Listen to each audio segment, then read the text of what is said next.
Right, Labour today, they pledged to create more than 100,000 new nursery places for children in England. And despite promising 6,500 new teachers as well, Sir Keir Starmer says it's all fully costed. As any parent with young children will tell you, childcare and nursery places are really essential. They're so good for children in their development and making sure that when they arrive at primary school they've got the skills that they need. Really good for parents and carers because they can get back into the labour market, so very good also for the economy. And our scheme is fully funded, fully costed, but also fully planned, so it'll be wrapped around primary schools. Well, on top of that, Labour are also planning free breakfast clubs for every primary school, regardless of family income. So for parents currently paying early morning childminding services, that could save them around £2,000 a year. And those who already pay for breakfast clubs would save £400 a year. So I'm joined now by Kelvin Mackenzie. Kelvin, is there such thing as a free breakfast? No.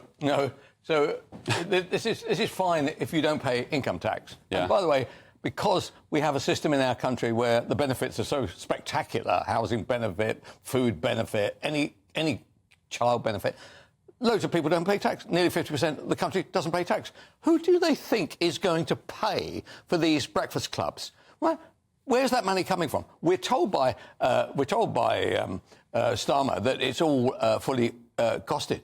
But they've not explained it. Who is going to pay for it? And not only that. Not all day, right? So at breakfast, free nosh, OK? Lunchtime, these were DOE numbers, Department of Education numbers. Last week, 25% of all children get free lunches.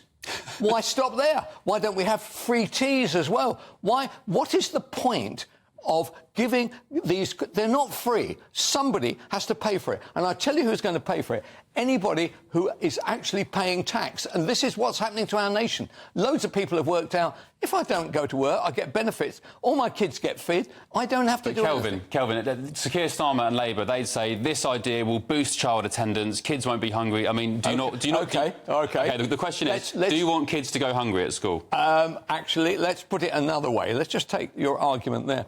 Actually, the number of kids going to school, the amount of truancy has gone up while free lunches has gone through the roof. So explain to me that. It's got nothing, there is no QED between it. And not only this, what you're beginning to watch is everything, right? Labour have decided, I tell you what, everything is going to be free. Somebody is going to pay for it. I'll tell you who it is. It is literally the dwindling number of middle-class workers, right, are going to make sure that the subsidy junkies in our country, of which they are exploding by the minute, are actually going to have to fund it. It is absolutely disgraceful. So, just to answer the question, what do you do about hungry school kids? Hungry school kids are being seen to OK right now, right? In fact, why do you think we have the fattest kids in Europe? The reason is because when you go to school, you have about 3,000 sausages, 400 potatoes, and they're all being funded by idiots in the middle classes. Yeah, OK. Oh, well, look, speaking to GBNews yesterday, Labour's Emily Thornberry was, well, let's say very honest about the ramifications of Labour's private school tax raid. And they are good schools and people should send their children there. I mean, it's fine, you know. And if we have to, in the short term, have larger classes, we have larger classes, you know. Did she say the quiet bit out loud, Kelvin? Which was the bit that I couldn't... What she was saying is true, is that there are going to be loads of kids who are going to be put into the state system, and on that basis... can the state system cope with it? Thornberry said that, but she's about to get a telling off from Shadow Education Secretary Bridget Phillipson. Are you going to have a word with Emily Thornberry not to talk about larger class sizes, then?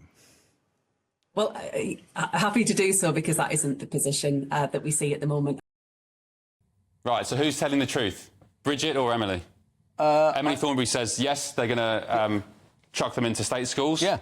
I would think that is going to happen if there are the vacancies. But And remember, Emily Thornberry is talking about London. She was quite clever. She says there's spaces there. That's true, because everybody's getting the hell out of London, and a lot of schools are simply empty and are actually being folded, right? It's OK for her. You go round my way, they're bursting at the seams. And if round my way, the local private school really suffered and lost, say, 15 or 20% of its numbers, and they all had to go to my local school up the road from me, it couldn't cope. They know it can't cope. This is an idea which will happen, but it'll take a lot longer and it'll be a lot different. And the worst aspect of it is if your child is in a private school because they are suffering from some kind of education and learning disability, are you honestly saying you're going to go from this protected environment, right, and put into a state school? Those children will suffer. And it's argued as well that it's a bit of a myth that people who send their kids to private schools are somehow loaded with money coming out their ears. Same as landlords, actually. There's this misconception the socialists love playing the game.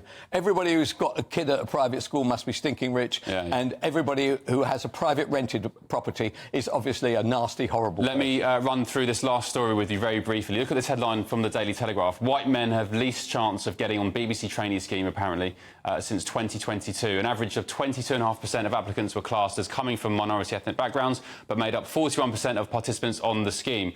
Is the BBC shunning white applicants, Kelvin? I should think so. I should think that plays very well with your £159.65 or whatever it is. But if you think that's a joke, just try watching the adverts on ITV. OK, I've got to read a BBC response. Let's have a quick look. They said, similar to the Telegraph's newsroom apprenticeship scheme, our apprenticeships courses enable people from a range of backgrounds to enter the media industry. We always offer places based on merit. We're committed to our recruitment processes being fair to everyone and attracting applicants that represent all parts of the UK. And like the Telegraph Media Group, we're committed to creating our diverse and inclusive culture at the BBC. The BBC runs many apprenticeship schemes, so it's unclear what analysis can be determined from applications made to one course.